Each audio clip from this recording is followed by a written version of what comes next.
530. Todas las mañanas, Caballero de Día. Construimos comunidad. Buscamos la verdad siempre. 36 minutitos pasaron de las 9 de la mañana. Doctora Salvo, su columna. Trabajo formal, salario y soberanía del tiempo, Roberto. Vamos a hacer una línea de continuidad con la historia. Pero primero vamos a empezar con lo que dijo el secretario de Trabajo al debatir la reforma laboral. Él dijo, si sube la actividad y no el empleo, entonces el problema es la norma, la reforma laboral. Al parecer no es el problema el consumo masivo que sigue en retroceso, los salarios planchados y una industria y la construcción que están en franca caída. Esto es un diagnóstico que hace un hombre de la ex UIA, un hombre que le pidió a los estudios jurídicos de Diego, Funes de Rioja, asesoramiento para hacer estas normas, así como el decreto 70/23 y la ley de bases. Es decir, un hombre privado actuando como un sujeto público y diciendo ya de manera desembosada en una nota que le hicieron en La Nación que efectivamente va a haber un recorte a los jubilados, ya lo están reconociendo, que efectivamente el fondo de asistencia laboral va a ser para despedir y que sea normal despedir. Es decir, tenemos un secretario de Trabajo que ya está reconociendo el hambre y que el salario es un costo. Pero para ir a hacer una historia, porque yo creo que es muy, muy importante hablar de las personas que tuvieron el coraje para en una Argentina en donde las fuerzas productivas acechaban para el hambre del pueblo, decir, las normas son una decisión política, Roberto. No las normas, las políticas públicas que concretan los derechos de esas normas. ¿Y qué pasó el 20 de diciembre de 1945? Perón, lejos de hablar de la correlación de fuerzas y de detracciones, por lo único que no traicionó fue al pueblo.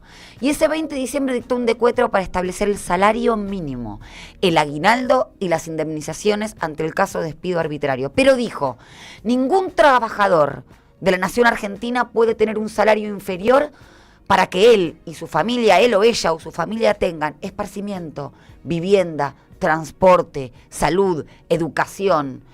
Esos derechos tienen que estar asegurados. Y dio además un salario de emergencia de 200 pesos en ese momento para todos los trabajadores que habitaran en el suelo argentino a partir del 1 de diciembre de 1946. Creó el Instituto Nacional de las Remuneraciones.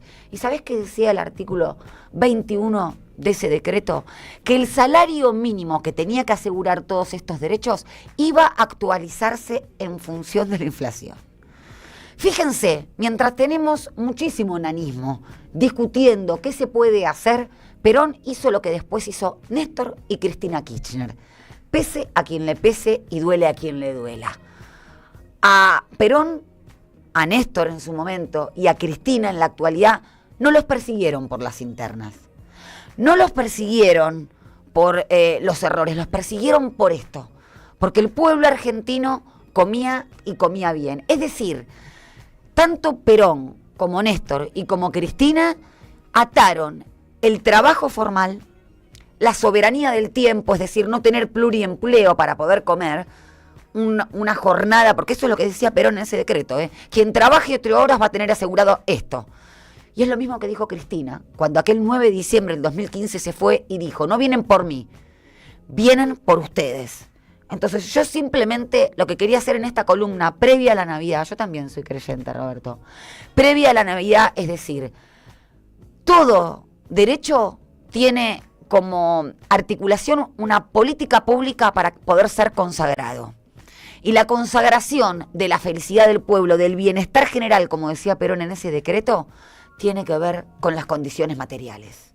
Tiene que ver con tu remuneración, tiene que ver con una jubilación, y tiene que ver con una pensión, todos los derechos que fueron cercenados. El problema, Roberto, es cuando, para mí, dentro del campo nacional y popular, empezamos a hablar con las categorías conceptuales del enemigo y con lo que quiere el enemigo. Entonces, a veces, cuando hay mucha incertidumbre, ayer me decía una persona muy creyente también, la incertidumbre del camino a Belén, ¿no? Yo no estoy hablando de la iglesia del 55, no estoy hablando de la iglesia del 76, estoy hablando tal vez de un padre Mujica, de un padre Angelelli, de quienes llevan la religión como una práctica política también. Entonces esa incertidumbre se termina cuando hay alguien que conduce el destino de lo común, eso que quieren destruir, a favor del pueblo. Y eso es lo que hizo Perón, Néstor y Cristina. Así que desde mi punto de vista un agradecimiento, y cuando no sepamos a dónde ir, miremos lo que hicieron ellos. Natalia Salvo, el Caballero de Día. Pensamos, escuchamos, debatimos y construimos. ¿Dónde?